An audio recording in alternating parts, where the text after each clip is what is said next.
Morning. आज आपण कविता क्रमांक 12 रंग मजेचे रंग उद्याचे ही कविता बघणार आहोत. कवयित्री आहे अंजली कुलकर्णी. यांचा जन्म 1958 मध्ये झालेला आहे. रंग मजेचे रंग उद्याचे. रंग सर्वांनाच रंग माहिती आहे आणि ते उधळल्यानंतर आपण केव्हा उधळतो रंग? जेव्हा आपल्याला खूप आनंद होत असतो, उत्साह होत असतो, तेव्हा आपण दाही दिशांनी रंग उधळत असतो. हे रंग कशाचे असायला पाहिजे? रंग मजेचे रंग उद्याचे. म्हणजे आज जर आपण काही असं काम केलं चांगलं तर त्याच्यामुळे आपल्याला उद्या किंवा भविष्य काळामध्ये काय व्हायला पाहिजे? त्याचा आनंद मिळायला पाहिजे. हेच या कवितेमध्ये कवयित्री अंजली कुलकर्णी यांना सांगायचं आहे. म्हणून रंग असे उधळायचे आपल्याला की आपल्याला येणारा जो काळ आहे, येणारा जो भविष्य काळ आहे, त्यामध्ये आपल्याला उत्साह, आनंद आणि मजा मौज मिळेल असे रंग आपल्याला आजच म्हणजे आज असं कार्य करायचं आहे आपल्याला ज्या कार्यामुळे आपलं भविष्य चांगलं होईल, चांगलं घडेल. कवयित्री अंजली कुलकर्णी यांनी या कवितेमध्ये हे स्पष्ट केलेलं आहे. त्यांचा जन्म आहे 1958. म्हणूनच त्यांनी कवितेला शीर्षक दिलेलं आहे रंग मजेचे रंग उद्याचे. आज असे रंग उधळायचे ज्यामुळे उद्या आपला काय होईल? चांगला जाईल. उद्याचा येणारा जो काळ आहे, भविष्य काळ जो आहे, तो आपला उत्साहात, आनंदात जाईल. अंजली कुलकर्णी या प्रसिद्ध कवयित्री आहेत. लेखिका, छात्र प्रबोधन, किशोर, वयम यासारख्या विविध नियतकालिकांतून गद्य व पद्य लेखन त्यांनी केलेलं आहे.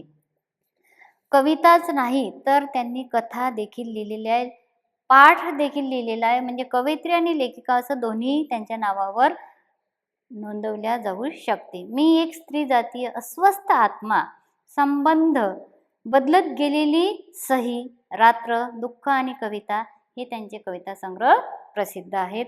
हृदयस्पर्शी संभ्रमाच्या पाण्यात गटांगळ्या हे त्यांचं ललित लेख संग्रह देखील प्रसिद्ध आहे. स्त्री सत्वाचा शोध, स्त्री प्रश्न एक आवर्त हे वैचारिक लेख म्हणजे त्यांचं लेखन आपल्याला नावांवरून कथा संग्रह, कविता संग्रह किंवा अजून काही तर सगळं त्यांनी कोणाच्या जीवनावर लिहिलेलं दिसून येते? स्त्रियांच्या जीवनावरच लिहिलेलं आपल्याला प्रत्येक कविता संग्रह, कथा संग्रहाचं नाव देखील त्यांनी तेच दिलेलं आहे.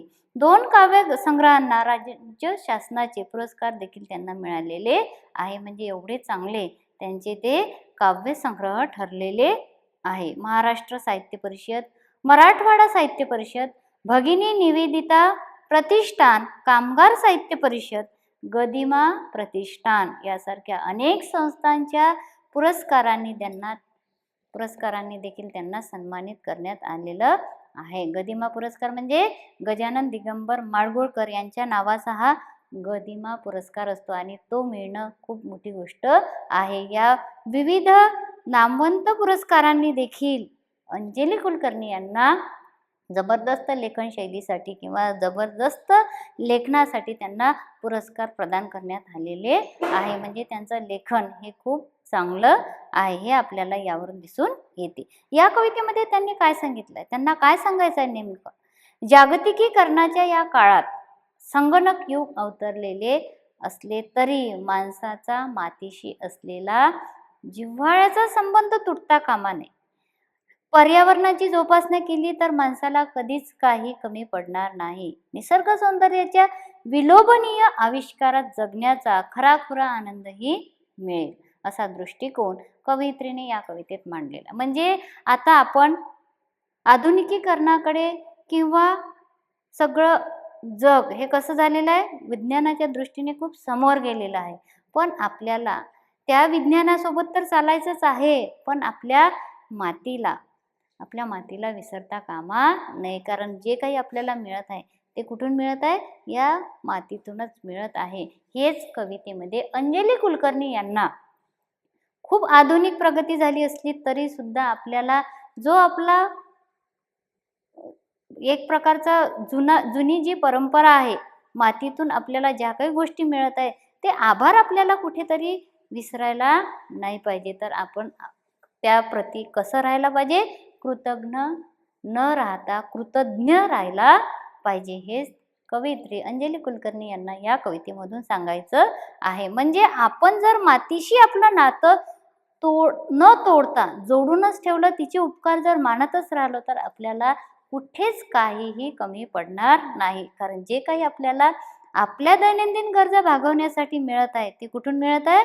या मातीतूनच मिळत आहे. म्हणून सदानकदा किती आधुनिकीकरण झालं, किती आपला वैज्ञानिक विकास झाला, किती आपण विज्ञानाने आपल्या प्रगती केली असेल, तरी सुद्धा आपल्याला या मातीचे ऋण विसरता कामा नये, हे महत्त्व पटवून दिलेले आहे अंजली कुलकर्णी यांनी रंगमजेचे रंग उद्याचे या कवितेमध्ये आपल्याला सांगितलेलं आहे. निसर्ग सौंदर्याच्या विलोभनीय आविष्कारात जगण्याचा खराखुरा आनंदही मिळत असतो. म्हणजे निसर्ग सौंदर्य किती तुम्ही आतमध्ये 4 भिंतींच्या आडमध्ये कम्प्युटर मोबाईलमध्ये राहिले तर माणूस कसा असा कोणाशी बोलणार नाही, काही नाही, एकलकोंडा स्वभाव त्याचा होऊन जातो. पण तेच तुम्ही या जगातून 4 भिंतीच्या बाहेर निघा आणि निसर्गरम्य वातावरणात जा. थोडा थंडा गारठा वारा आपल्या अंगाला लागू द्या.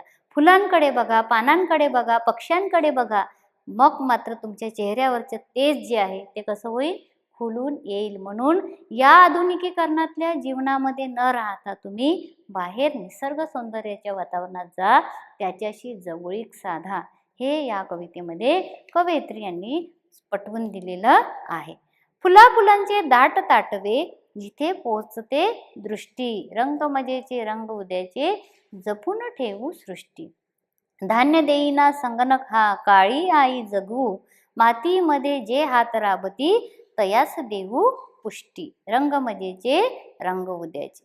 उधळू फेकू बिया डोंगरी, रुजतील देशी झाडे, गच्च माजतील राणे, होईल आभाळातून वृष्टी, रंगमजेचे रंग उद्याचे. डोंगरातून वाहत येते खळाळते हे पाणी, फेण धवलशा तुषारांमध्ये, राहाल कैसे कष्टी. मिळेल पैसा मिळेल दौलत यंत्रांच्या संगती, आभाळाच्या छत्राखाली एक अनोखी तुष्टी. हिरवी हिरवी मने भोवती किती छटा हिरव्यांच्या, गर्भरेशिमी सळसळण्याच्या जगास सांगू सृष्टी, सांगू गोष्टी. एवढं सुंदर वर्णन त्यांनी केलेलं आहे. म्हणजे आपण जर निसर्गरम्य वातावरणात राहिलो तर आपण काय करू शकतो? आपल्याला 4 भिंतींच्या आड कम्प्युटर आणि मोबाईलच्या दुनियेत न राहता, या यांत्रिक उपकरणांच्या सहवासात न राहता, आपल्याला नॅचरल ज्या गोष्टी आहे, नॅचरल जे घटक आहे, त्यांच्याशी आपल्याला थोडा वेळ तरी घालवायला पाहिजे. त्यामुळे काय होईल? आपण उद्यासुद्धा, आपला येणारा जो उद्या आहे किंवा आपला जो येणारा भविष्य काळ आहे, त्यामध्ये सुद्धा कसे राहू? सुखी आणि निरोगी आणि संपन्न राहू. त्यासाठी काय म्हणतात कवयित्री? फुलाफुलांचे दाट ताटवे तिथे पोचते दृष्टी. जिथे खूप फुलांचे ताटवे आहे, म्हणजे खूप गच्च अशी फुलांनी भरलेली बाग आहे, किंवा जिथे खूपच रंगीबेरंगी सगळ्याच रंगांची फुलं आहेत, तिथे आपली दृष्टी, आपली नजर तिथे पोहोचू द्या. म्हणजे असं दृश्य तुम्ही आपल्या डोळ्यांनी बघा. रंगमजेचे रंग उद्याचे जपून ठेवू सृष्टी. मग असे जर आपल्याला वेगवेगळ्या रंगांचे, वेगवेगळ्या सुगंध येणारे फुलं जर दिसली, अशी बाग दिसली, तर खरंच आपल्याला एक नवचैतन्य आपल्या चेहऱ्यावर येते. अशा ठिकाणी तुम्ही अशा वातावरणात फिरा, हवा लागू द्या अंगाला, थंड गारठा वारा लागू द्या. तर तुम्ही काय करू शकता? अशी त्या निसर्ग घटकांपासून तुम्हाला एक प्रकारचं सर्जनशीलता तुमच्या मनामध्ये निर्माण होईल, चेतना तुमच्या बॉडीमध्ये निर्माण होईल आणि काहीतरी करण्याची उमेद तुम्हाला जागृत केल्याशिवाय राहणार नाही. म्हणून तुम्ही काय करा? फुलाफुलांचे दाट ताटवे बघा. गर्द असे ताटवे म्हणजे पुंजकेच, खूप गच्च त्या झाडाला फुलं लागलेले असे फुलाफुलांचे दाट ताटवे तुम्ही बघा. तिथे तुमची दृष्टी, तुमची नजर पोहोचू द्या. धान्य देईना संगणक हा, काळी आई जगू. दिवसभर तुम्ही त्या संगणकासमोर बसता, पण तुम्हाला त्यातून काही अन्न मिळणार आहे का? धान्य मिळणार आहे का? की कम्प्युटरची एखादी बटन दाबली आणि आपल्याला जे पाहिजे ते आपल्याला मिळालं? असं होऊ शकत नाही. तर आपल्याला धान्य कोण देते? काळी माती देते, काळी आई देते. आणि त्यात राबराब कष्ट करणारा तो शेतकरी, त्याच्या कष्टाकडे तुम्ही बघा. नुसतेच संगणकामध्ये गुरफटून राहू नका. धान्य देईना संगणक, काळी आई जागू. म्हणून या काळ्या आईला, काळ्या मातीला, धरती मातेला आपण जगवू या. तिला चांगलं हिरवगार करू या. मातीमध्ये जे हात राबती तयास देऊ पुष्टी. मातीमध्ये कोणते हात राबतात? शेतकरी. शेतकरी हा राब राबतो, म्हणूनच हे जग पूर्ण अन्न खाऊ शकत आहे. म्हणून आपण आभार मानायला पाहिजे. कोणाचे? त्या शेतकऱ्याचे. कारण शेतकरी हा काय आहे? जगाचा पोशिंदा आहे. पालन पोषण करणारा जर कोणी असेल, आपण म्हणतो की आपण दुकानातून विकत आणलेला आहे, पण दुकानात येण्याच्या आधी ते कुठून आलं याचा विचार करा. कोणी राब कष्ट केले तेव्हा ते धान्य आपण दुकानातून घेत असतो. यासाठी आपल्याला उपकार मानायचे असेल तर सर्वात पहिले त्या काळ्या आईची मानायला पाहिजे. आणि त्या काळ्या आईमध्ये मशागत करणारा तो शेतकरी. मातीमध्ये जे हात राबतात, मातीमध्ये कोणाचे हात राबतात? शेतकऱ्याचे. त्याची आपण पुष्टी करायला पाहिजे. हे सुद्धा कवयित्रीने म्हटलेलं आहे. उधळू फेकू बिया डोंगरी, रुजतील देशी झाड. म्हणून यासाठी आपल्याला काय करायचं आहे? जिथे डोंगराळ भाग आहे, जिथे पठारी भाग आहे, जिथे आपल्याला एकही झाड, एकही वनस्पती उगवलेली दिसत नाही, नुसती काळी खडकाळ अशी जमीन असते, अशा ठिकाणी सुद्धा आपल्याला काय करायचं आहे? तिथे हिरवीगार सृष्टी तयार करायची आहे. त्यासाठी आपल्याला चारही दाही दिशांनी बिया उधळायच्या. म्हणजे आपण तिथे रोपं लावली, बिया पेरल्या तर काय होईल? त्यातून पालवी फुटेल आणि सगळीकडे त्या डोंगराळ भागांमध्ये हिरवळ दाटल्याशिवाय राहणार नाही. उधळू फेकू बिया डोंगरी, रुजतील देशी झाडे. आपण चारही बाजूने या डोंगराळ भागामध्ये बिया उधळायला पाहिजे, रोपं लावायला पाहिजे. म्हणजे दाही दिशांना देशामध्ये, प्रत्येक देशामध्ये काय होईल? झाडं तयार होईल. हिरवगार सृष्टी करायची असेल तर सर्वांनाच हे काम करायला पाहिजे. गच्च माजतील राणी, होईल आभाळातून वृष्टी. मग रानं सुद्धा कशी होऊन जाईल? गच्च होऊन जाईल. झाडांनी असे दाट होऊन जाईल. तिथे सुद्धा झाडांची आपल्याला दाटी वाटी दिसेल. मग झाडं लावली तर पावसाला आकृष्ट करणारे कोण आहेत? झाडच आहेत. मग वृष्टी होईल. आभाळातून काय होईल? पाऊस पडेल. आणि पाऊस पडला तर शेतकरी सुखावेल. काळी आई जी आहे ती सुद्धा तृप्त होईल. म्हणून आपल्याला काळ्या आईला आणि त्या शेतकऱ्याला खुश करायचं असेल, आनंदी करायचं असेल तर आपल्याला दाही दिशांनी बिया उधळायची आहे आणि रोपं रुजवायची आहे. डोंगरातून वाहत येते खळाळते हे पाणी. मग डोंगरामधून, दऱ्यांमधून खळाळते असे वाहत पाणी खाली येईल. कारण खूप पाऊस आला, पाऊस खूप झाला तर डोंगरामधून, दऱ्यांमधून काय येत असते? वाहत खाली पाणी येत असते. फेन धवलशा तुषारांमध्ये राहाल कैसे कष्टी. तुम्हाला माहिती आहे, ओढा, धबधबा, सतत पाणी असं खाली वाहत येत असते. आणि त्या धबधब्याकडे किंवा त्या पाण्याकडे, खळाळत्या वाहणाऱ्या पाण्याकडे तुम्ही बघा, संथ त्याची काय असते? त्याचा वेग असतो. फेण धवलशा, त्याच्यामधून असं वाटते, फेण धवलशा, धवल तुषार त्यामधून आपल्याला निघताना दिसत असते. अतिवृष्टी झाली, पाऊस आला तर आपल्याला डोंगर दऱ्यांमधून सुद्धा फेण धवलशा म्हणजे तुषारांचे पुंजके आपल्याला खाली येताना दिसेल. म्हणून फेण धवलशा तुषारांमध्ये राहाल कैसे कष्टी. आपल्याला त्या फेण धवलशा तुषारांमध्ये सुद्धा आपण नाराज राहू का? कष्टी म्हणजेच नाराज. आपण नाराज राहणार नाही तर ते दृश्य पाहून आपण कसं होऊन जाऊ? सुखावून जाऊ. मिळेल पैसा मिळेल दौलत, यंत्रांच्या संगती, आभाळाच्या छत्राखाली एक अनोखी तुष्टी. पाऊस आला, पिकं झाली तर प्रत्येक व्यक्तीला काय मिळेल? काम मिळेल. हाताला काम मिळेल. मग काम मिळाल्यानंतर आपल्याला काय मिळेल? पैसा मिळेल. कामाच्या मोबदल्यात आपल्याला पैसा हा मिळतच असतो. मिळेल दौलत, धन दौलत सुद्धा आपल्याला मिळेल. यंत्राच्या संगती, मग आपण यंत्राचा तेव्हा आपण काय करायला पाहिजे? साथ घ्यायला पाहिजे. यंत्राची संगती सोबत आपल्याला व्हायला पाहिजे. आभाळाच्या छत्राखाली एक अनोखी तुष्टी. आणि मग सगळे खुश होईल, सर्वांना काम मिळेल. केव्हा? जेव्हा आपण डोंगराळ भागामध्ये सुद्धा बिया उधळू, रोपं लावू, मग तिथे हिरवळ दाटेल आणि हिरवळ दाटल्यामुळे सगळीकडे चारही बाजूनी निसर्गरम्य वातावरण झाल्याने, झाडं मोठे झाल्याने आपल्याला आकाशातून पाऊस येईल. कारण पावसाला आकृष्ट करणारे कोण असतात? झाडच असतात.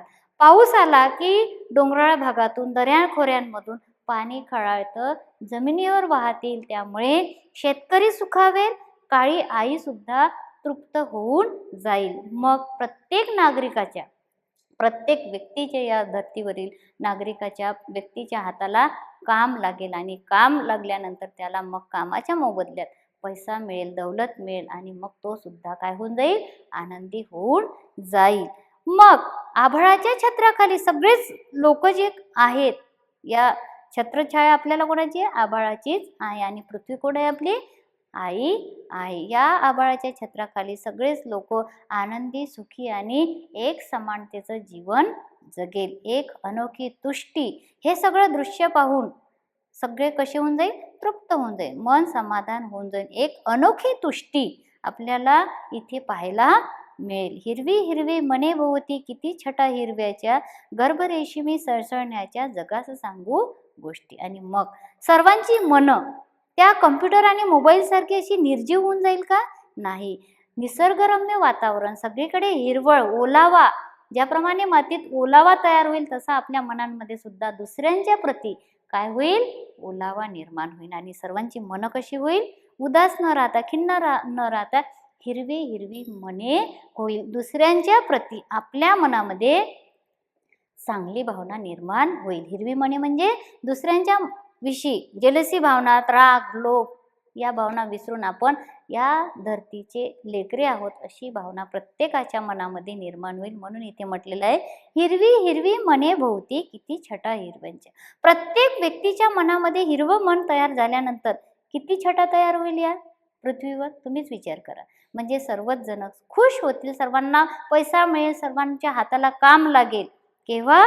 जेव्हा आपण रंगमजेचे रंग उद्याचे उधळू, तेव्हा आपण चारही बाजूनी, 10 दिशांनी बिया उधळू आणि त्यातून मग रोपं तयार होईल, पाऊस येईल. पाऊस आल्यानंतर प्रत्येक व्यक्तीला काम मिळेल आणि उद्योगधंदा मिळेल. उद्योगधंदा मिळाल्यानंतर त्याला अमाप पैसा मिळेल आणि सगळेजण कसे होऊन जाईल? आनंदी होईल. सगळ्यांची मनं मग हिरवी हिरवी होईल. सगळीकडे हिरवी मनं आपल्याला दिसेल, हिरव्या छटा आपल्याला दिसून येतील. गर्भरेशिमी सळसळण्याच्या, जगास सांगू गोष्टी. आणि मग या जगाला आपण दिमाखाने गोष्टी सांगू की गर्भरेशमी सळसळण्याच्या, आम्ही कसं आहोत? रेशमासारखे आहोत. ज्याप्रमाणे आम्ही रेशमी धागा कसा मऊ आणि सॉफ्ट असतो, त्याप्रमाणे आपण सुद्धा, आपली मने सुद्धा कशी आहेत? दुसऱ्यांच्या प्रती सॉफ्ट भावना आपल्या मनामध्ये आहे. असं आपण दुसऱ्या जगातील लोकांना काय सांगू? गोष्टी सांगू. पण हे केव्हा होऊ शकते? जेव्हा आपण एकोप्याने येऊन 4 भिंतीच्या आड त्या निर्जीव वस्तूंशी, कम्प्युटर आणि मोबाईल यामध्ये न अडकून राहता आपल्याला काय करायचं आहे? निसर्ग रम्य वातावरणात जाऊन आपल्याला निसर्गातील चांगल्या चांगल्या गोष्टी शोधून काढायच्या. आपण काय करू शकतो? आपल्या या पृथ्वीला आपल्याला कसं करायचं आहे? तृप्त करायचं आहे. पाऊस आणायचा आहे आपल्याला. त्यासाठी आपल्याला जास्त प्रमाणात, मोठ्या प्रमाणात झाडं लावायची आहे. त्यासाठी बिया रोवायचे आहे, त्याला वाढवायचं आहे आणि सगळीकडे आपल्याला निसर्गरम्य वातावरण करायचं आहे. असं वातावरण जर निर्माण झालं तर सर्वांची मनं सुद्धा कशी होईल? त्या वातावरणात राहून हिरवी मनं होईल. हिरवी मनं म्हणजे एकमेकांच्या प्रती असलेला प्रेमभाव. कुठेही कोणाच्याही मनात दुसऱ्यांप्रती जेलसी भावना, राग, द्वेष या भावना न राहता आपण या पृथ्वीचे सगळे लेकरे आहोत आणि आपल्याला या जगाच्या पाठीवर आपल्या देशाचं नाव मोठं करायचं आहे.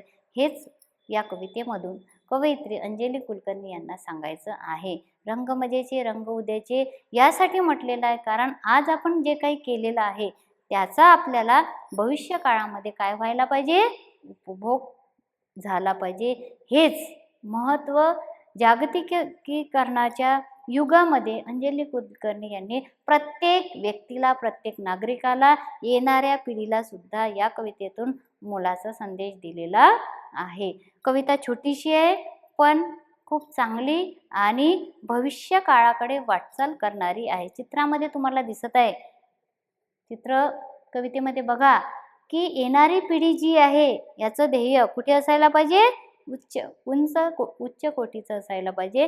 म्हणजे आपल्याला खाली जे छोटं आहे त्याच्याकडे न राहता आपलं ध्येय हे कधीही मोठं असायला पाहिजे. ते मी करू शकेल अशीच भावना प्रत्येकाच्या मनामध्ये असायला, त्यासाठी किती कष्ट करावे लागले तरी सुद्धा मागे हटायचं नाही. पण हे एकट्याने होणार आहे का? नाही. त्यासाठी आपल्याला सर्वांचा सहभाग पाहिजे, युनिटी पाहिजे आणि एकमेकांना साथ देऊन किंवा एकमेकांना मदत करूनच हे पॉसिबल होत असते. हेच अंजली कुलकर्णी यांना रंग मजेचे रंग उद्याचे या कवितेमध्ये सांगायचं आहे. कविता चांगली आहे, समजण्यासारखी आणि भावी पिढीला प्रेरणा देणारी सुद्धा आहे. अंजली कुलकर्णींची ही कविता रंग मजेचे रंग उद्याचे संपलेली आहे, तरी कविता तुम्हाला वाचायची आहे, याचा भावार्थ पण वाचायचा आहे आणि या कवितेचं होमवर्क देखील वर्कबुकमध्ये कंप्लीट करायचं आहे. पुन्हा भेटू नवीन पाठासोबत नवीन लेक्चरमध्ये. धन्यवाद.